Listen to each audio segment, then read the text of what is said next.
शक्तीपीठ महामार्गाच्या समर्थनार्थ आंदोलन करा यासाठी चंदगडचे आमदार शिवाजी पाटील आणि आमदार राजेश क्षीरसागर यांच्या डोक्यावर बंदूक ठेवली आहे, असा खळबळजनक आरोप काँग्रेसचे गटनेते आणि विधान परिषदेचे आमदार सतेज पाटील यांनी केलाय। जिल्हा काँग्रेस कमिटीच्या बैठकीनंतर ते प्रसारमाध्यमांशी संवाद साधत होते। सतेज पाटील म्हणाले, शक्तीपीठाच्या समर्थनार्थ काही आमदारांनी घेतलेली भूमिका ही दबावाखाली घेतलेली आहे। खासगीत हेच आमदार या विषयावर वेगळं मत मांडतात, त्यामुळे यामागे दबावतंत्र आणि आदेशाचे राजकारण सुरू आहे।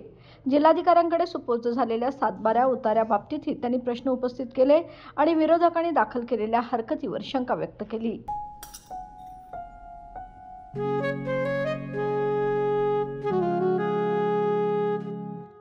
बाबा, आज येताना बासुंदी घेऊन या ना।